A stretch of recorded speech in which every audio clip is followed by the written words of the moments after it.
혹시 작년에요? 직장을 여러 군데 다니셨거나 아니면 W2 이걸 두 곳 이상에서 받으신 분 계신가요? 네.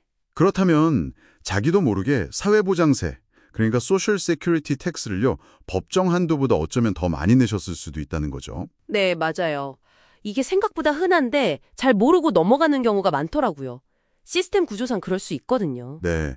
그래서 이번 딥다이브에서는 저희가 살펴볼 자료들을 바탕으로 도대체 왜 이런 초과 납부가 생기는지, 그리고 가장 중요하죠. 그렇죠. 어떻게 돌려받느냐. 네. 어떻게 그 돈을 돌려받을 수 있는지 오늘 확실하게 한번 파헤쳐 보겠습니다.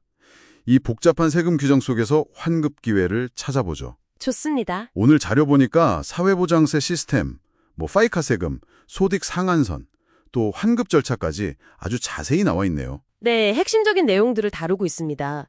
파이카는 사회보장세랑 메디케어세를 합친 걸 말하는 거고요. 아, 그렇군요. 자, 그럼 바로 본론으로 들어가 볼까요? 도대체 왜 이런 초과 납부 상황이 생기는 건가요? 핵심 원인이 뭔가요? 핵심은 이 사회보장세에만 연간 소득 상한선이라는 게 있다는 점입니다. 이게 중요해요. 소득 상한선이요? 네. 예를 들어 2024년 기준으로는 연소득 168만 6천 달러, 딱 이 금액까지만 사회보장세, 그 6.2%가 부과돼요. 아, 168만 6천 달러까지만 그 이상 버는 소득에 대해서는 사회보장세를 더 안 낸다는 거군요. 맞습니다. 그 이상 소득에는 사회보장세가 0%인 거죠. 아, 근데 참고로 메디케어세 1.45%짜리 있잖아요. 네네. 거기에는 이 소득 상한선이 없습니다. 그건 버는 만큼 계속 내야 하고요. 그렇군요. 사회보장세에만 상한선이 있다. 근데 문제는 여러 고용주 밑에서 일할 때 생긴다는 거죠. 정확합니다. 왜냐하면 각 고용주는 다른 회사에서 이 사람이 얼마를 버는지 알 수가 없잖아요. 그렇죠. 모르죠. 그러니까 법에 따라서 그냥 자기네 회사에서 주는 급여 기준으로 각각 사회보장세를 원천징수하는 겁니다. 아, 그럼 A 회사에서도 떼고 B 회사에서도 떼고 하다 보면 네, 그러다 보면 나중에 연말정산 때 모든 W2 소득을 합쳐봤을 때 개인이 내야 할 연간 사회보장세 최대 금액, 이게 2024년 기준으로는 10만 4,530.20 달러이거든요. 네, 상한선 소득의 6.2% 곱한 금액이군요. 그렇죠. 그 최대 금액을 훌쩍 넘겨서 납부하게 되는 경우가 생기는 겁니다. 아하, 이게 가장 흔한 경우겠네요, 그럼. 연중에 직장을 옮겼거나 아니면 파트타임으로 여러 일을 하시는 분들. 맞습니다. 이게 제일 흔한 시나리오죠. 중요한 건 이건 누구의 실수가 아니라는 거예요. 고용주가 잘못했다거나 그런 게 아니라. 시스템상 어쩔 수 없이 발생하는 결과다. 이렇게 봐야겠네요. 네, 맞아요. 그런데 좋은 소식은 이렇게 여러 고용주 때문에 초과 납부된 세금은 돌려받기가 비교적 쉽다는 겁니다. 오, 다행이네요. 어떻게 돌려받나요? 개인소득세 신고하실 때 폼 1040로 하잖아요. 그때 환급성 세액공제, 그러니까 refundable credit 형태로 돌려받을 수 있어요. 환급성 세액공제요? 그건 내야 할 세금이 없어도 초과된 만큼 돌려준다는 뜻이죠? 네, 정확합니다. 초과 납부한 만큼 현금으로 돌려받는 거죠. 절차도 명확해요. 그럼 세금 보고서에 어떻게 적어야 하는 건가요? 일단 받으신 모든 W2 양식을 보세요. 거기 4번 항목에 Social Security Tax Withheld, 즉 원천 징수된 사회보장세 금액이 있거든요. 네, 4번 항목이요. 그 금액들을 전부 합산합니다. 모든 W2의 4번 항목을 다 더하는 거죠. 합산하고. 그 합계액이랑 그 해의 최대 사회보장세액, 아까 말씀드린 10만 4,530.2달러, 2024년 기준, 이걸 비교하는 겁니다. 비교해서 합산액이 더 크면 그 차액만큼이? 그렇죠. 그 차액이 바로 환급받으실 초과 납부액입니다. 이 금액을 폼 1040의 스케줄 3, 거기에 11번 항목이 있어요. 거기에 딱 적어주시면 됩니다. 아, 스케줄 3, 11번 항목. 알겠습니다. 요즘 세금 프로그램 쓰면 자동으로 계산해주기도 하겠네요. 네, 대부분의 세금 소프트웨어가 자동으로 잡아주긴 합니다. 그래도 내가 왜 이걸 돌려받는지, 금액은 맞는지 확인해보는 게 좋겠죠. 맞아요. 내용을 알고 확인하는 게 중요하죠. 자, 그런데 만약에 상황이 좀 다르다면요. 예를 들어 고용주가 한 명인데 그 한 명의 고용주가 실수로 너무 많이 뗀 경우는 어떻게 되나요? 아, 그건 완전히 다른 문제입니다. 아주 중요한 포인트인데요. 네. 예를 들어 W2로 한 장 받았는데 거기에 찍힌 4번 항목 금액 자체가 연간 최대치 10만 4,530.2달러를 넘었어요. 이러면 어떡하죠? 또는 3번 항목인 사회보장세 과세 대상 소득, 소셜 시큐리티 웨이지즈의 6.2%를 곱한 것보다 4번 항목 금액이 더 크다거나 이런 경우도 해당되겠죠. 네, 그런 경우. 이럴 때는 절대로 세금 보고서 스케줄 3에 직접 써서 공제 신청하시면 안 됩니다. 아, 안 돼요? 왜죠?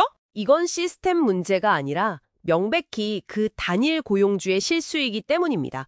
그래서 책임 소재가 고용주에게 있는 거죠. 아하, 책임이 고용주한테 있으니 해결도 고용주를 통해서 해야 한다. 맞습니다.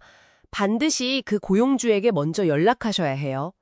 내가 사회보장세를 너무 많이 낸 것 같다 확인해달라고 요청하고 초과된 금액을 고용주로부터 직접 환급받아야 합니다. 그렇군요. 그럼 고용주가 확인하고 돈을 돌려주고 WT도 수정해주나요? 네, 고용주는 오류를 확인하면 초과 징수한 금액을 돌려주고 수정된 W2C라는 양식을 발급해 줄 겁니다. 이걸 받으셔야 해요. W2C요? 아, 그러니까 요약하면 여러 고용주 때문이면 내가 세금 보고 때 직접 신청하고 단일 고용주 실수면 고용주한테 먼저 가야 한다. 이 경로 구분이 핵심이군요. 정확합니다. 이걸 헷갈리면 안 돼요. 만약 고용주가 협조를 안 한다면 그럴 리는 거의 없겠지만 정말 최후의 수단으로 IRS에 폼 843이라는 복잡한 서류를 내는 방법이 있긴 합니다만. 아, 그건 정말 마지막 단계군요. 네, 거의 쓸 일 없다고 보시면 됩니다. 일단은 무조건 고용주에게 먼저 연락하세요. 알겠습니다. 또 흥미로운 케이스가 자료에 있던데요. W2로 급여도 받고 동시에 자영업 소득도 있는 분들은 어떻게 계산되나요? 아, 네. W2 급여 소득이랑 자영업 소득, 셀프 임플로이먼트 인컴이 같이 있는 경우 이것도 알아두면 좋은데요. 네, 저도 궁금했어요. 이때는 급여 우선 WJG's First라는 원칙이라는 게 적용됩니다.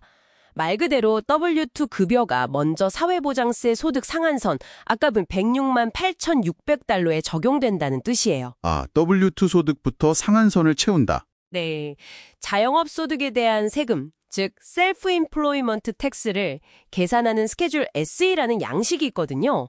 거기서 이 계산이 반영됩니다. 그럼 만약에 제 W2 급여 소득만으로 이미 연간 상한선 16만 8,600달러를 넘었어요. 그럼 제 자영업 소득에 대해서는 사회보장세를 어떻게 내나요? 아주 좋은 질문인데요. 그 경우에는요. 자영업 소득에 대해서는 사회보장세 부분, 이게 원래 12.4%거든요. 네, 고용주 부담분까지 합쳐서. 그렇죠. 그 12.4%를 전혀 내지 않아도 됩니다.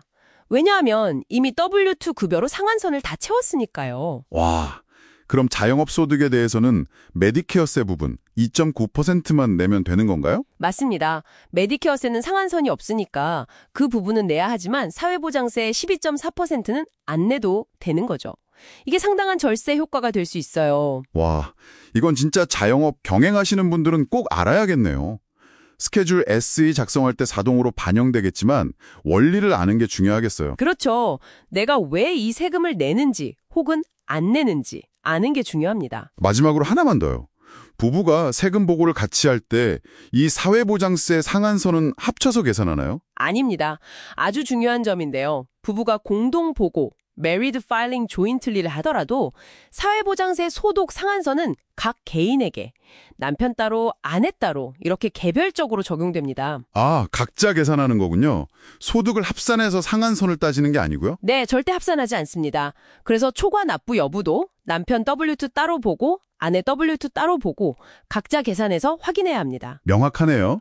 자, 그럼 오늘 딥다이브 내용을 한번 정리해 볼까요? 네, 만약 여러 직장에서 일해서 사회보장세를 법정 최대치보다 더 많이 냈다면 이건 시스템상의 문제니까 개인 세금 보고 때 스케줄 3 11번 항목을 통해 간단히 환급 신청하면 된다. 네, 그렇습니다. 하지만 만약 고용주가 한 명인데 그 회사가 실수로 너무 많이 뗐다면 그건 고용주 책임이니까 반드시 고용주에게 먼저 연락해서 해결해야 한다.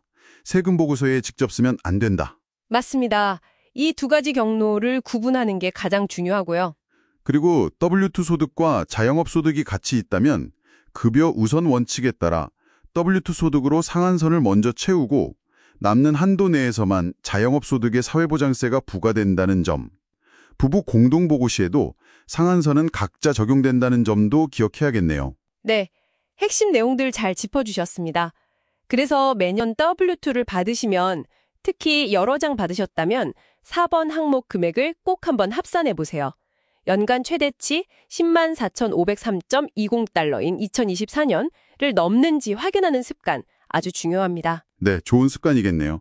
자, 오늘 이렇게 사회보장세 초과 납부와 환급 방법에 대해 깊이 파헤쳐봤는데요. 마지막으로 청취자분들께 생각해볼 만한 질문 하나 던지면서 마무리할까 합니다. 네, 어떤 질문인가요? 매년 이렇게 많은 사람들이 자신도 모르게 세금을 더 냈다가 또 그걸 확인해서 환급받는 과정이 반복되고 있잖아요. 그렇죠. 혹시 고용주들이나 급여 처리 시스템 차원에서 뭐 예를 들어 서로 좀 정보를 공유한다든지 해서 사전에 이런 초과 납부 자체를 좀 더 효율적으로 방지할 수 있는 방법은 없을까요? 커먼 페이마스터 같은 제도가 있긴 하지만요. 이 질문을 여러분께 한번 남겨드리면서 오늘의 딥다이브는 여기서 마치겠습니다. 네, 흥미로운 질문이네요. 다음 시간에 더 유익한 정보로 돌아오겠습니다.